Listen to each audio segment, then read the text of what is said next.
हाल ही में पनडुब्बी से टाइटैनिक का मलबा देखने गए लोगों की गहरे समुद्र में रहस्यमयी तरीके से मौत हो गई। अब तक सिर्फ अंदाजा लगाया जा रहा है कि हादसा कैसे हुआ होगा। आखिर समुद्र अब तक क्यों स्पेस से ज्यादा रहस्य लिए हुए है। National oceanic and atmospheric administration के अनुसार साल 2022 तक दुनिया में 20% ही सी फ्लोर देखा गया है। इंसान चंद्रमा से लेकर मंगल तक पहुँच चुका है। यहाँ तक कि दूसरे ग्रहों पर कॉलोनी बसाने की बात हो रही है, लेकिन अपनी ही धरती पर मौजूद समुद्र अब तक अनएक्सप्लोर है। समुद्र की गहराई को नापना अंतरिक्ष में जाने से कहीं ज्यादा रहस्यों से भरा और कई गुना ज्यादा खतरनाक है। आखिर वो कौन सी चीजें हैं जो समुद्र को इतना जानलेवा बनाए हुए हैं, आइए जानते हैं इसके बारे में। अब तक 12 एस्ट्रोनॉट्स कुल 300 घंटे चंद्रमा की जमीन पर बिता चुके हैं, जिसकी दूरी पृथ्वी से लगभग 4 लाख किलोमीटर है। और अगर बात करें हमारे अर्थ के समुद्र की, तो समुद्र के सबसे गहरे तल पर 3 लोग मिलकर लगभग 3 घंटे ही रह सके।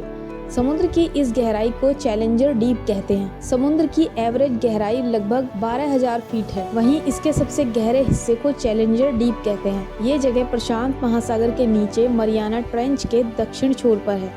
ये लगभग 36,000 फीट गहरा है। साल 1875 में पहली बार इसका पता लगा। तब से इसके करीब जाने की कई कोशिशें हुई, लेकिन हर बार नाकामयाब रही। यहाँ गहराई इतनी ज्यादा है कि बिल्कुल अंधेरा है। चैलेंजर डीप का तापमान फ्रीजिंग पॉइंट से कुछ ही कम होता है। अगर किसी इंसान पर एक बार में 50 जंबो जेट्स का वजन पड़ जाए, तब जो प्रेशर बनेगा, चैलेंजर डीप के हर इंच में उतना प्रेशर है। और अगर बात करें स्पेस में प्रेशर की, तो स्पेस में प्रेशर 0 हो जाता है। सिर्फ समुद्र के पास जाने भर से हम पर 15 पाउंड प्रति वर्ग इंच का दबाव पड़ने लगता है। ये गहराई के साथ बढ़ता ही चला जाता है और स्पेस में प्रेशर 0 हो जाता है। तो क्या आप ये जानते हैं कि पानी के ऊपर से गुजरते हुए कई हवाई जहाज गायब हो गए और पानी के जहाज भी एकदम से कहीं लापता हो गए, फिर इनका कुछ पता नहीं लगा। ये है बरमूडा ट्रायंगल, जो अपने दायरे में आई हर चीज को निगल जाता है। इसे धरती का ब्लैक होल भी मान सकते हैं। नॉर्थ अटलांटिक महासागर का ये त्रिभुजाकार हिस्सा अब तक पूरी तरह से समझा तक नहीं जा सका। स्पेस के बारे में बहुत कुछ जानने वाले एक्सपर्ट्स भी इसे पैरानॉर्मल थ्योरीज या एलियंस से जोड़ते हैं। यहाँ तक कि इस जगह जाकर अमेरिकी बम वर्षा विमान भी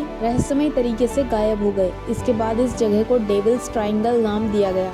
अब समुद्र की खोज में लगे लोगों को ये डर भी है कि कहीं इस जैसी कई और जगहें तो गहराई पर नहीं होंगी। समुद्र के अंदर तरह तरह के जानवर भी हैं। ये डर स्पेस में नहीं होता। यहाँ तक कि बेहद खूबसूरत दिखने वाली जेलीफिश की कई किस्में भी इतनी घातक होती हैं कि उन्हें छूने से सीधे नर्वस सिस्टम काम करना बंद कर देता है। नेशनल ओशन सर्विस के अनुसार ऑस्ट्रेलियन बॉक्स जेलीफिश समुद्र में अब तक खोजा गया सबसे खतरनाक सी एनिमल है। इसके अलावा पफर फिश भी है, जो 30 इंसानों को मिनटों में मार सकती है।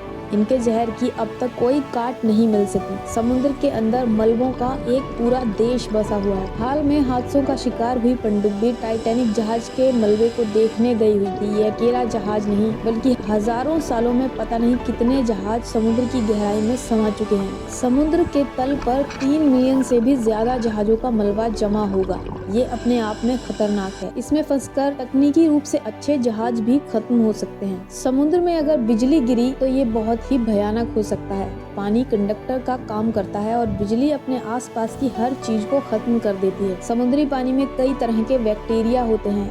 इनमें से कई ऐसे भी होते हैं जो मांस को खा जाते हैं। ऐसे कई मामले आते रहते हैं जब समुद्री पानी में एक्सपोज होने के बाद लोग इस बैक्टीरिया का शिकार हो गए। शार्क और व्हेल जैसी मछलियां लगभग 90% मामलों में बिना उकसाए ही हमला कर देती हैं। लेकिन असली खतरा तो वो सी एनिमल्स हैं जिनसे अब तक हमारा आमना सामना भी नहीं हुआ। समुद्र के अंदर लगातार तूफान आते रहते हैं। इसका कुछ हिस्सा ही धरती पर दिखता है तो तबाही मचा देता है। ऐसे में अंदाजा भी नहीं लगाया जा सकता कि गहरे पानी में कैसी हलचल मची रहती होगी। तो इस बात से आप समझ सकते हैं कि साइंटिस्ट समुद्र को क्यों एक्सप्लोर नहीं कर पा रहे। अगर वीडियो अच्छी लगे तो प्लीज इसे लाइक और चैनल को सब्सक्राइब जरूर करें।